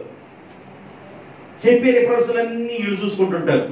ఏడా చెప్పండి, ఏడా పెళ్ళిళ్ళు అంటే మనం ఏమనుకోవాలి? పెళ్ళిళ్ళు ఈ రిఫరెన్స్ చూస్తుంటే బైబిల్ అంతా వీళ్ళు తిరగేసారేమో అనుకోవాలి మనం. బైబిల్ అంతా వీళ్ళు తిరగేసారేమో, అందుకని కుర్చీలో కూర్చొని జాగ్రత్తగా చూసుకుని నాగిలో చూడండి, అయ్యని మామూలే. నాగిలో చూడండి, కుర్చీలో కూర్చొని జాగ్రత్త చేస్తున్న బైబిల్. అమ్మో, బైబిల్ అంతా ఆదికాండ నుంచి ప్రకటన గ్రంథం వరకు అన్ని లెక్కలు కూడా మొత్తం వచ్చి అనుకుంటారు మనం. పెళ్ళి అయిపోయిన తర్వాత కదా మంగళసూత్రం అమ్ముకునేది. పెళ్ళి తెల్లారి మంగళసూత్రం అమ్ముకున్నాడు ఒకడు. నిజం చెబుతున్నా నేను, ఇవన్నీ తెల్లారి మంగళసూత్రం అమ్ముకున్నాడు.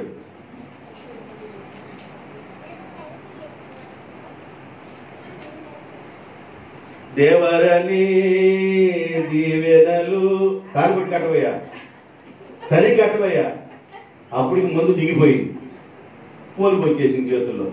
ధారాళముగానే వీరులపై బాగుగా వేగమెదిగ నిమ్ము పవన యేసుని ద్వారగను. రే థమ్సప్లో కలుపు రండి రా, అమ్మాయికి ఇచ్చారు, రాకి ఇయ్యండి. చచ్చే సావైందని తాగితే. ఆడు కూర్చున్న పెళ్లి పందిరిలో కూడా థమ్సప్లో తాగిరా, థమ్సప్లో కలుపు రావాలా. థమ్సప్ బాటిల్ అంటే ఇటు ఇయ్యాల్సింది అటు ఇచ్చారంట.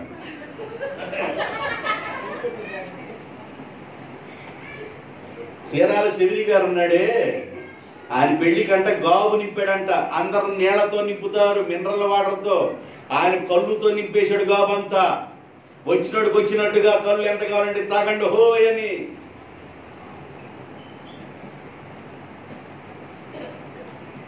శివరి గారికి థమ్సప్లో కలుపు రమ్మంటే కలుపు వచ్చి శివరి గారి భార్యకి ఇచ్చారంట.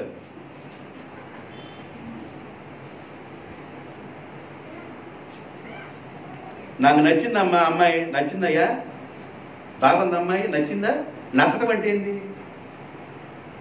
ఆ నచ్చటం అంటే ఏందన్న, నేను చూడంగా తడుక్కందంట తార, చూడంగా తడుక్కందంట తార, నచ్చిన తార, ఇక ఆ తారే నాకు. అమ్మ నీకు? ఆయన కూడా తడుక్కన్నాడు జిగిజిగే. ఆయన లేకపోతే ప్రపంచం లేదు, ఆయన లేకపోతే అసలు కరెంటే లేదు. నువ్వు లేక నేను లేను, నేను లేక నువ్వు లేవు. మనసు నువ్వే నేను. ఆ తర్వాత కదా, 3 నెలల తర్వాత కదా అసలు ఎవరు తెలియదు బయటికి. వివాహాలు చాలా జాగ్రత్తగా ఉండాలి, చాలా జాగ్రత్తగా ఉండాలండి. ఎలియాజరు అంటాడు, అయ్యా నీ కుమారుడు కోసం నేను ఒక అమ్మాయిని చూసి రమ్మని అంటున్నావు కదా, ప్రమాణం చేయించుకున్నావు. ఒకవేళ ఆ అమ్మాయి రాకపోతే వదిలేసేయి. ఆ అమ్మాయి బయలుదేరి నా కుమారుడు దగ్గరికి వస్తేనే. దేవునికి స్తోత్రం. ఈయన బయలుదేరి సుబుద్ధి కలిగిన భార్య, చెప్పండి, యెహోవా ఇచ్చు దానం. నేను దానాల గురించి చెబుతున్నా. దానాల్లో ఒక దానం భార్య. భార్యని బట్టి కుటుంబం పచ్చగుండిద్దండి, భార్యని బట్టి కుటుంబం బాగుండిద్ది. మీరేమనుకోబాకండి నేను ఇలా చదువుతున్నానని, దయచేసి నన్ను క్షమించండి. కొన్ని కుటుంబాలు మొక్కలు పెట్టుకోవడం ఉండదు. నిన్ను బట్టే ఈ రోజన్నా కాస్త ధైర్యం తెచ్చుకొని, కాస్త జాగ్రత్త పడి, వాయిదాల దగ్గర 4 కుర్చీలు కొరిగేసుకో.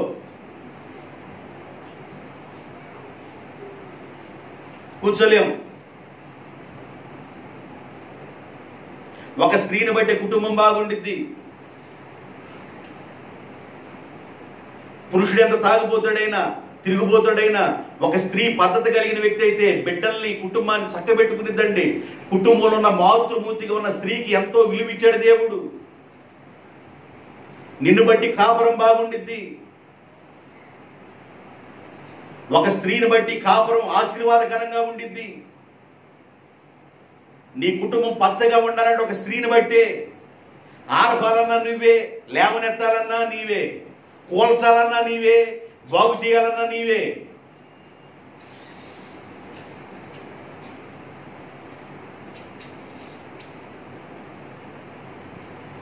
అందుకనే జ్ఞానవంతురాలు తన కుటుంబమును కట్టుకొనును అన్నాడు దేవుడు.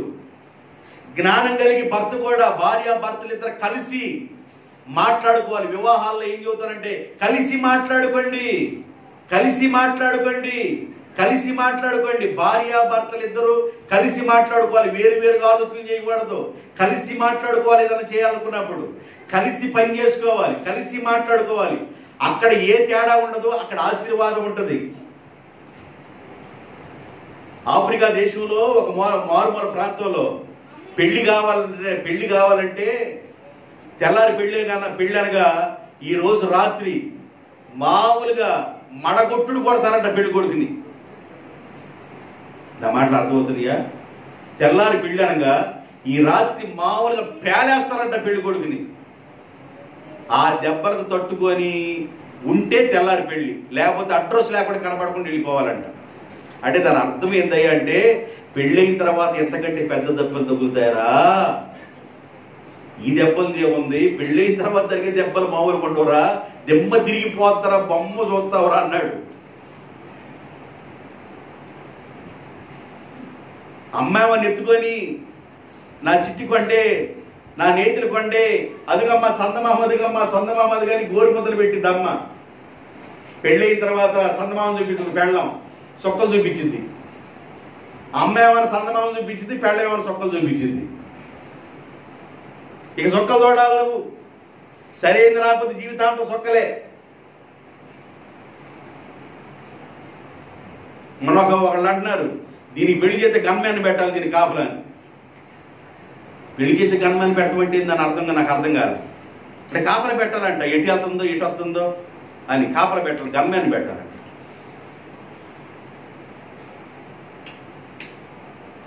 ఎలియాజరు అంటాడు, అయ్యా మరి ఏం చేయమంటావు? ఆ అమ్మాయి లోబడి నా కుమారుడు దగ్గరికి వస్తే ఆ వివాహం. ఆ అమ్మాయి కూడా ఎలా ఉండాలి? వాళ్ళ కుటుంబం అందరూ సున్నతి పొందిన వారై ఉండాలి. నేను నమ్మిన దేవుణ్ణి వారు నమ్మాలి, నేను ఆరాధించి దేవుణ్ణి ఆరాధించాలి. దేవుణ్ణి నమ్మిన కుటుంబం కావాలి, భక్తి పరురాలు కావాలి. భక్తి చూడటం లేదండి ఈ పూట, ఒక భక్తురాలను చూడటం లేదు, ఎంపిక చేసుకోవటం లేదు. అలాగా ఒక మంచి వ్యక్తిని ఎంపిక చేసుకోవటంలా. అరే ఏం బాగుందిరా అమ్మాయి అంటే, నా పెళ్ళు పెట్టి చూడు. ఏం బాగుందిరా అమ్మాయి, నా కళ్ళు పెట్టి చూడు. నీ కళ్ళకి ఎట్టకుంది? నా కళ్ళకి అప్సరసలాగా ఉంది. ఏ రస నా కళ్ళకి అప్సరసలాగా ఉంది. ఏమ్మా ఏం బాగున్నాడమ్మా అబ్బాయి అంటే, నా కళ్ళకి అప్సరస. అది కాదు, కుటుంబాన్ని కట్టుకోవాలండి. దేవునికి స్తోత్రం. సరే, ఎలియాజరు బయలుదేరాడు. సుబుద్ధి కలిగిన భార్య, చెప్పండి, యెహోవా ఇచ్చు, రైట్. ఐశ్వర్యము దేవుడిచ్చు, దానం. గొప్పతనము దేవుడిచ్చు, బలము దేవుడిచ్చు, పరాక్రమం దేవుడిచ్చు, కడుపు నింపటం దేవుడిచ్చు, సుబుద్ధి కలిగిన భార్య యెహోవా ఇచ్చు, దానం. Very good. బయలుదేరాడు, 10 ఒంట్లు తీసుకున్నాడు, వెళ్ళిపోయాడు. వెళ్ళి ఈయన ఏం చేశాడంటే నీటి ఊట ఉన్న చోట ఆగిపోయాడు. దేవునికి స్తోత్రం. ఏడకి ఆగిపోయాడంట? నీటి ఊట ఉన్న చోట. నీటి వాసన ఎక్కడైతే ఉంటుందో నీటి వాసన ఉన్న చోట ఆగిపోయాడు ఎలియాజరు. జాగ్రత్తగా వినాలా, మీకు ఎవరు చెప్పరు, జాగ్రత్త వినండి. నీటి వాసన తగిలే చోట ఆగిపోయాడు ఎలియాజరు. ఏడబడితే ఆడాగల. అరణ్యంలో ప్రయాణం చేశాడు, వెళ్ళాడు వెళ్ళాడు వెళ్ళాడు వెళ్ళాడు. ఎక్కడ ఆగాడంటే నీటి ఊటలు ఎక్కడైతే ఉన్నాయో అక్కడ ఆగాడు. 24వ అధ్యాయం ఆదికాండం 13వ వచనం. చిత్తగించుము, నేను ఈ నీళ్ల ఊట యొద్ద, అది చిత్తగించుము, నేను ఈ నీళ్ల ఊట యొద్ద ఉంటాను. ఈ నీళ్ల ఊట దగ్గరికి అనేక మంది వచ్చి వెళుతూ ఉన్నారు అని అక్కడ ఆగిపోయి ఆయన మోకరించాడంటండి. ఎలియాజరు మోకరించగలే. ఎలియాజరుతో పాటున్న 10 మంది మోకరించారు. ఎలియాజరుతో పాటున్న ఒంటెలు మోకరించినాయి. ఎలియాజరు మోకరించాడు, ఎలియాజరుతో పాటు ఉన్న 10 మంది మోకరించారు, ఒంటెలు మోకరించినాయి. మన ఇంట్లో మన పిల్లలు మోకరించరు. ప్రార్థన చేసుకోవాలరా, మా ప్రార్థన చేసుకోవా? అబ్బాయి ప్రార్థన చేసుకుపోయామ్మా, అన్నం పెట్టు, తెల్లారి చిక్కిపోతాడు. పెట్టమ్మా. అమ్మాయి చేసుకుపోయిందమ్మా, పెట్టు, లేపి వేడి వేడి అన్నం పొగలేళ్తా ఉండదు, సూపర్ ఆరుపట తినిద్ది, ఊదుకుంట. చేసుకుపోయింది. ప్రార్థన ఏముంది? ప్రార్థన ఏముందమ్మా? ఏందమ్మా ఏంది ప్రార్థన ఏముంది?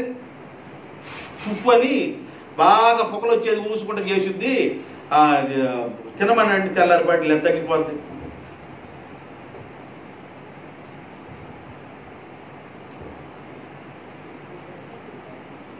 పొద్దాక లేచి దేవుని దగ్గర కూర్చోటమే. ఒక్క 24 గంటల్లో ఒక్క అర్ధ గంటన్నా ప్రభుతో గడుపుదామేమోనని, ఒక్క అర్ధ గంటన్నా మోకరిద్దామేమోనని. యవ్వన ప్రాయంలో మోకరించకపోతే కాలంలో బలమైపోయిన తర్వాత ఏడ మోకరించగలవు? నాకు బలము ఉన్నంత వరకు నమ్మలేదు నీ మాటలు. ఏ సైలెంట్గా ఉన్నారు? వైలెంట్గా ఉంది వాక్యం.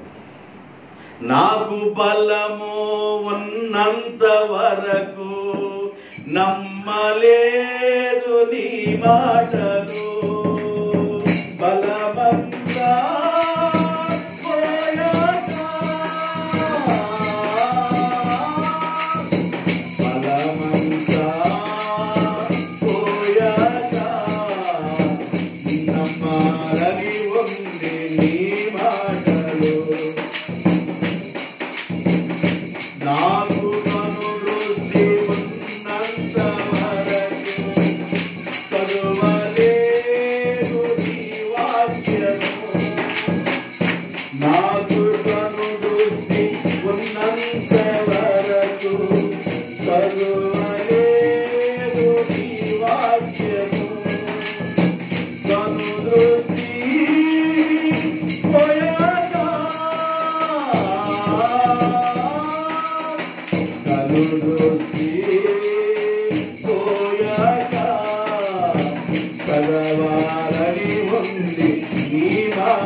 దృష్టి పోయిన తర్వాత ఏం చదువుతాం?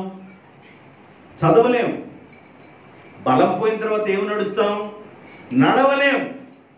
బలం ఉండగానే, కనుదృష్టి ఉండగానే, యవ్వన ప్రాయములో దేవుని పాద సన్నిధానంలో నువ్వు మోకరించి ప్రార్థన చేసే ప్రార్థనాపరుడుగా నువ్వు కావాలి. దేవునితో నువ్వు గడిపే వ్యక్తివి కావాలి. అమ్మాయి అయినా అబ్బాయి అయినా యవ్వన ప్రాయంలో వాళ్ళు ప్రార్థనాపరులుగా మార్చబడితే వారి లైఫ్ బాగుంటుంది.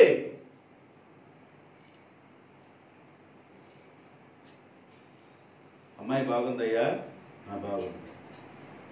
రేపు కాదా కూరండి పెట్టేది నీకు? నాకంతే వచ్చు, నాకంతే వచ్చు. ఏంటి ఈ కూర? ఈ షర్ట్ ఏంది? ఏంటి ఈ షర్ట? నాకంతే వచ్చు అంటే దాని అర్థం ఏంది? చేసుకుంటే నువ్వు చేసుకో, నాకంతే వచ్చు.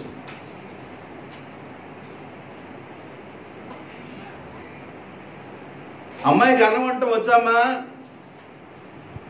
కాదు, అన్నం వంటపోయినా మా అమ్మాయి MABS.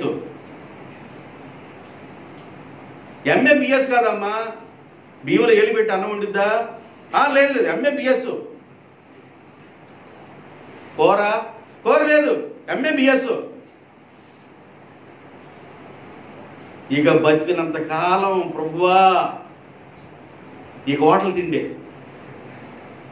బతికినంత కాలం ఇక హోటల్ తిండే, ఇక MABSగా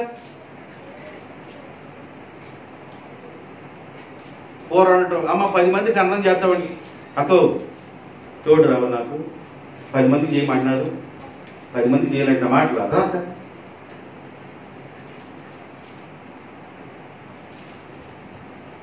చక్కగా అన్నం కూరను పెట్టే వ్యక్తి దొరకటం ఆ కుటుంబానికి ఆశీర్వాదం. దేవునికి స్తోత్రం. కొంతమంది నూరు కొట్టు, దంచుడే దంచుడు. ఏం చేస్తా? కూర రుచి రాదు. ఆ ఎరగాల పచ్చడి నెయ్యలే, చెత్తపొడి పచ్చడి చేయలే.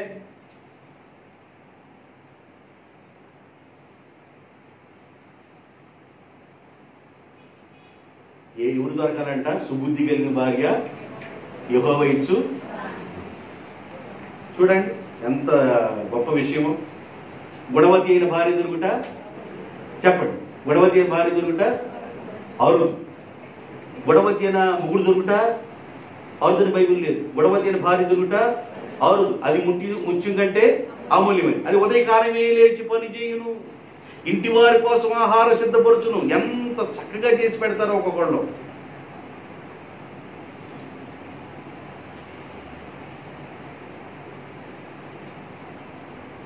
ఏంది కారం కింద అందేసేవని అనుకో, ఈ రోజు ఏదో కొద్దిగా జారి పడ్డాలి. ఏమో పొద్దాక ఏమనుకుంటామండి? తెల్లది ఉప్పు ఎక్కువైంది. ఏంటి ఉప్పు ఎక్కువైంది? ఈ ఒక్కరోజే ఉప్పు ఎక్కువైంది, రేపు పసుపు ఎక్కువైంది. ఆదిలు తెలియదు కొంతమందికి. ఆది అంత లేకుండా బతుకుతారు, ఆదులు తెలియదు. మా పిల్లలకి నేను నేర్పమండి. నేర్పాకు ఎవడు నేర్పమన్నాడు నిన్ను? ఎవడు నేర్పమన్నాడు నిన్ను? రేపు కదా ఆ తర్వాత ఆయన ప్రార్థన చేసేది, రోజు ప్రార్థన చేసేది ఆయన. రేపు తెల్లారు లేచిన తర్వాత కదా ఆయన ప్రార్థన చేసేది. ఏంది కోరని? మరి వంటల కార్యక్రమాన్ని మధ్యాహ్నం కాలం వస్తుంది. నేను టీవీలో చూసి చేస్తూ ఉంటాను. నేను నేర్చుకుంటాను. అప్పుడు నేర్చుకుంటే ఇప్పుడు నా డిస్టర్బ్ చేయబట్టున్నాను. వంట కార్యక్రమాలు వస్తూ ఉన్నాయి. 12 గంటలకల్లా నేను కూర్చొని టిఫిన్ అయిపోయిన తర్వాత ఆ ఓర్పుల కార్యక్రమాలు చూసి నేను తర్వాత తిరగ తారీఖులు వేస్తాను. సరస్వర అందించకుండా ఉంటాను నేను. మంచి వ్యక్తి దొరకటం ఆశీర్వాదం అండి. దేవునికి స్తోత్రం. నేను ఈ మాటలన్నీ చాలా విషయాలు చెబుతున్నా. ఒక్కొక్కరు అంటాడు, అబ్బా నా భార్య చాలా మంచిదే కానీ ఇది కూర మొత్తం చెడగొట్టిందండి, నేను కూర తినలేకపోతున్నాను అంటాడు ఒక్కొక్కడు.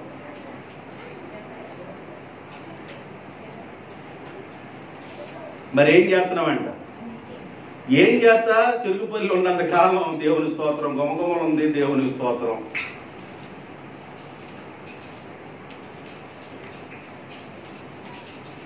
సుబుద్ధి కలిగిన భార్య యెహోవా ఇచ్చు దానం. నాకు ఎలాంటి వ్యక్తి కావాలంటే రక్షణ పొందిన వ్యక్తి కావాలి. మేము ఎలా సున్నతి పొందామో, ఎలా ప్రభు నమ్ముకున్నామో అలాంటి వ్యక్తి మాకు కావాలి. రైట్. ఎలియాజరు ప్రయాణమై వెళ్ళిపోయాడు, నీటి ఓటలు ఉన్న దగ్గర ఆగిపోయాడు, నీటి వాసు ఉన్న చోట ఆగిపోయాడు. ఆయన మోకరించాడు, ఒంటిలు మోకరించుని 10 మంది కూడా మోకరించారు. ఈ రోజు మన ఇళ్లలో మన పిల్లలు కూడా మోకరించట్లేదండి. వాడు చెప్పడానికి వీల్లేదు. అరే ప్రార్థన చేసుకోరా కొద్దిసేపు అని నీకేం పొద్దా చెప్తారా? అయ్యా ముద్ద 36 సార్లు నవ్వులయ్యా అని ఎవరైనా చెబుతారా నీకు? నానా చిన్న ముద్ద, నేను ముద్ద 36 సార్లు నవ్వుతే నవ్వుతాను, లేకపోతే ఇట్లా పెట్టి సిక్సర్ పడితే పాతాళానికి వెళ్ళిపోయి కూర్చునిద్ది. పట్టి ముద్ద తీసుకొని పడితే లావుగా రవలడ్డు చేసినట్టు పడితే పాత్రలకు వెళ్ళిపోద్ది అంటారు కొంతమంది. నవలు కూడా నవలరు, పట్టి ఇంక ముద్ద చేసుకొని పడతామే.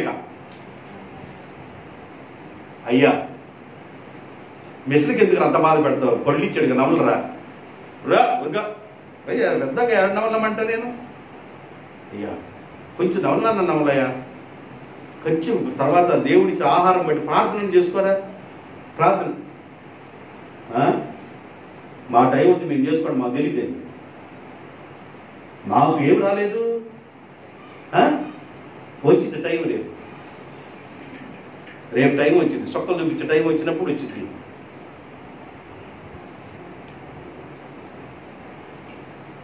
సంఘములు ఎదుగుతున్న యవనస్తులైన చిన్న బిడ్డలారా జాగ్రత్తగా నేర్చుకోండి.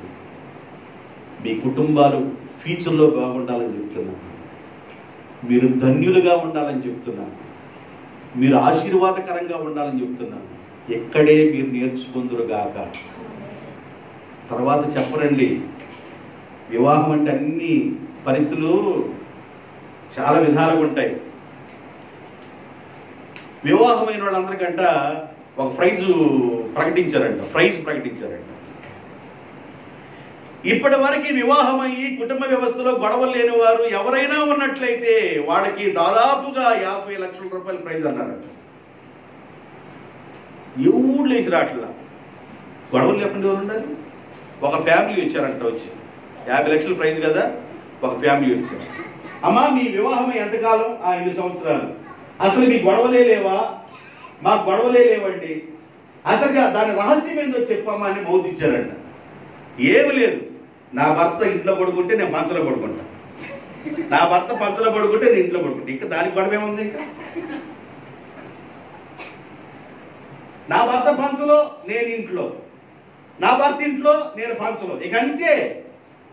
మాకు వివాహమై 10 సంవత్సరాలు అయింది. ఆయన బయట నేను ఇంట్లో, నేను ఇంట్లో ఆయన బయట, ఇంకా మాకు గొడవలు ఏమి లేవు. అదే కాపురం.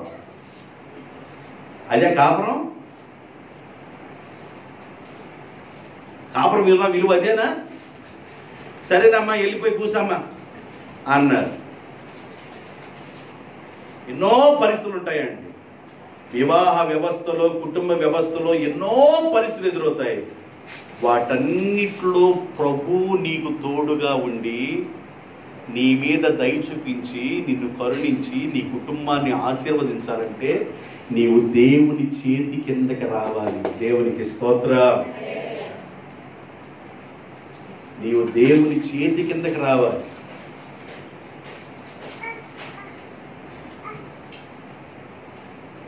వివాహం అయిన తర్వాత బాగా గొడవ వచ్చిందంట. అమ్మాయి అంటుందంట, ఈ మంచం నాది, నువ్వు వెళ్ళిపోయి కింద పడుకోమందంట.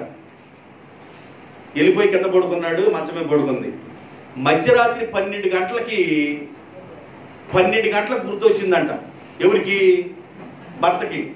మంచం ఈవిదే కానీ దవారు నేను కదా కొందని రాత్రి 12 గంటలకు వెళ్ళిపోయి కోత పెట్టి పొడవలు తీసుకొని నవారు మొత్తం కోసి పెట్టాడంట. కింద ఎప్పుడు నుంచి పడుకోనుందో తేలు, కింద పడతాం చిన్నగా సమ్మ గుట్టు వదిలిందంటే ఇక మామూలుకి లేదు వ్యవహారం. వివాహం అంటే అర్థం చేసుకోవడం అంటే కోసుకోకూడదు, అర్థం చేసుకోవాలి. భార్య భర్తను అర్థం చేసుకోవాలి, భర్త భార్యను అర్థం చేసుకోవాలి. ఒకరిని ఒకరు అర్థం చేసుకుంటేనే ఆ కుటుంబ వ్యవస్థకు అర్థం ఉండిద్ది, పరమార్థం ఉండిద్ది. ఆ బిడ్డలను దేవుడు దీవిస్తాడు. అబ్రహాం కుటుంబంలో గొడవలు రాలేదా? అబ్రహాం కుటుంబంలో గొడవలు రాలేదా? ఆకలిని బట్టి గొడవ రాలేదా అబ్రహాం కుటుంబంలో? ఇసాకు కుటుంబంలో రాలేదా? ప్రతి కుటుంబంలో వస్తాయి. వాటిని సర్దుకొని వెళ్ళేదే కుటుంబ వ్యవస్థ. అలా వెళ్ళాలంటే నువ్వు దేవుణ్ణి కలిగి ఉన్న కుటుంబం ఉండాలి. దేవునికి స్తోత్రం.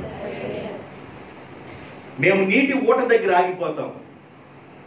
ఈ నీటి ఊట దగ్గర ఎందుకు ఆగాడో ఈ ఒక్క మర్మం చెప్పేసి నేను వాక్యాన్ని ముగిస్తాను. ఎలియాజరు వెళ్ళిపోయి 10 మంది 10 ఒంటెలు మోకరించి చాలా మంది వస్తున్నారు వెళుతున్నారు. ఆ నీటి ఊట దగ్గర ఆగిపోయాడు. ఆగిపోయి ప్రార్థన చేసుకున్నాడు. ఏమని ప్రార్థన చేసుకున్నాడంటే, ప్రభువా, మరి ఎంతో మంది కన్యకలుగా ఉన్నవాళ్ళు, ఎంతో మంది స్త్రీలుగా ఉన్నవాళ్ళు నీటి ఊట దగ్గరికి వచ్చి నీళ్లు చేదుకొని వెళుతున్నారు. నేను ప్రార్థన ముగించిన తర్వాత కళ్ళు తెరిచి చూస్తా. ఎవరైతే నాకు కనబడతారో ఆ వ్యక్తిని నేను అడుగుతాను, నాకు మంచిళ్ళు ఇవ్వమ్మా. నాకు మంచిళ్ళు పోసి నా 10 మంది ప్రక్కన ఒంటెలు నడిపించే వాళ్ళు కూడా మంచిళ్ళు పోసి ఆ 10 ఒంటెలకు కూడా ఎవరైతే నీళ్లు పోస్తారో ఆ వ్యక్తి నా యజమానుడు యొక్క కుమారుడికి భార్య అవుతుంది అని మనసులో ప్రార్థన చేసుకొని ఆయన ప్రార్థనలో నీటి ఊట దగ్గర ఉన్నాడు. ఏడున్నాడు? నీటి ఊట. జాగ్రత్త వినండి. నీటి ఊట యొక్క అర్థం చెబుతాను వినండి. కీర్తన గ్రంథం 1వ కీర్తన 1, 2, 3 వచనాలు. దుష్టుని ఆలోచన చొప్పున నడవక, పాపుల మార్గమందు నిలవక, అపహాసకులు కూర్చున్న చోటను నీవు కూర్చుండక, యెహోవా ధర్మశాస్త్రమందు ఆనందించు, దివారాత్రము దాన్ని ధ్యానించువాడు ధన్యుడు. అతడు నీటి కాలవల ఒడ్డున నాటబడిన చెట్టు వలె ఉండి ఆకువాడక తన కాలమందు ఫలమిచ్చును. నీటి ఊట అంటే ఫలించుట అని అర్థం.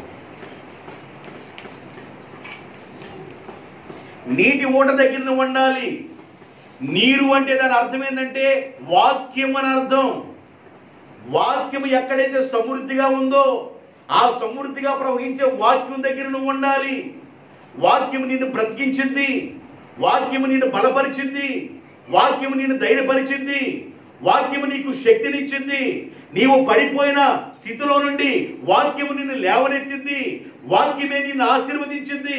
కాబట్టి నీటి ఊట అనే వాక్యం దగ్గర ఎలియాజరు ఆగిపోయాడు.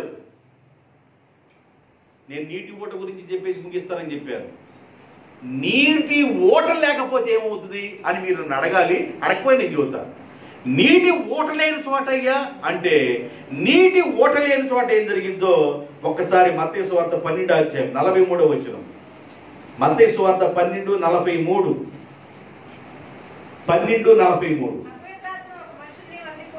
అపవిత్రాత్మ ఒక మనుషుణ్ణి వదిలిపోయిన తరువాత ఆ అపవిత్రాత్మ విశ్రాంతిని వెతుకుచు నీరు లేని చోట తిరుగుచుండును. అపవిత్రాత్మ ఎక్కడికి వచ్చిందంట? నీరు లేని చోటకు వచ్చింది. ఎలియాజరు ఎక్కడ ఆగిపోయాడు? నీరు ఉన్న చోట ఆగిపోయారు. నీరు అనగా వాక్యం అని అర్థం. వాక్యం ఎక్కడైతే ఉందో అక్కడ ఫలిస్తావు. వాక్యంలో నేను నిలబడితే ఆశీర్వదించబడతావు. వాక్యమే దేవుడు కనుక దేవుని యొక్క వాక్యాన్ని నువ్వు ఎప్పుడైతే అట్టుకట్టబడి ఉంటావో ఖచ్చితంగా నీ పిల్లలు ఆశీర్వదించబడతారండి. ఇది సత్యం.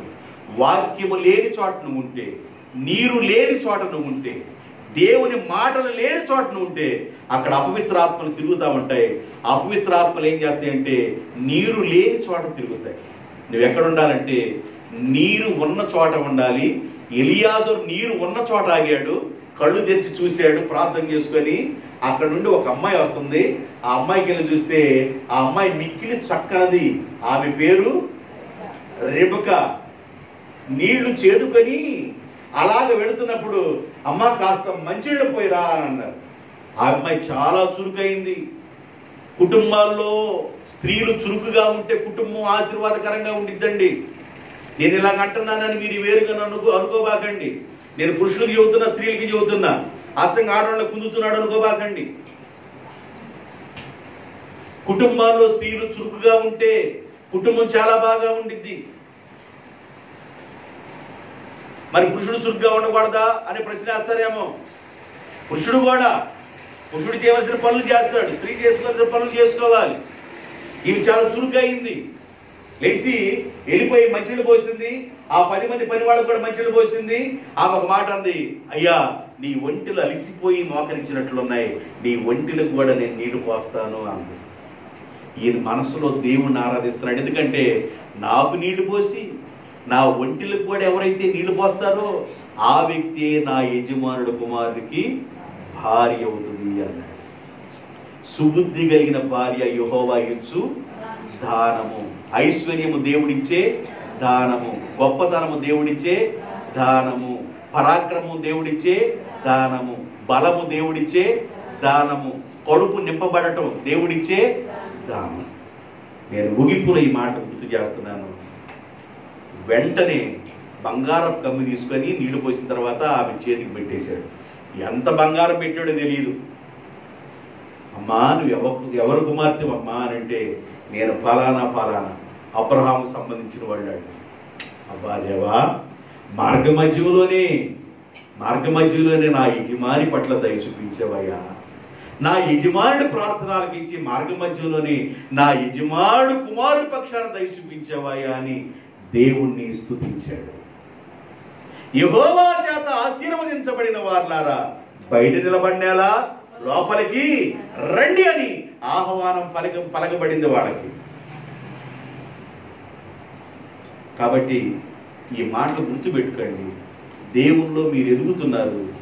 మీ కడుపు నింపబడటం అంటే మీ కుటుంబాలు సమృద్ధితో నింపబడాలి. అబ్రహాము అన్ని విషయంలో ఆశీర్వదించబడ్డాడు సమృద్ధితో. అంటే అబ్రహాము దేవుని మాట విన్నాడు. వాటి కడుపు నింపబడటం దేవుని దానం, ఐశ్వర్యము దేవుని దానం, గొప్పతనము దేవుని దానం, బలము దేవుని దానము, పరాక్రమము దేవుని దానం, సుబుద్ధి కలిగిన భార్య యెహోవా ఇచ్చే దానం. ఈ మాటలు గుర్తుపెట్టుకోండి. ఈ మాటల ద్వారా దేవుడు మిమ్ములను మీ కుటుంబాలను ఆశీర్వదించి వర్ధిల్ల చేయునుగాక. మరి ఈరోజు జీవన పుట్టినరోజు. యాక్చువల్గా నేను వాట్సాప్లో నేను విషెస్ తెలియజేశాను, చూశాను. మరి జీవన రావడం కూడా నాకు చాలా సంతోషంగా ఉంది. అందరూ మోకరించండి, ప్రార్థన చేయండి.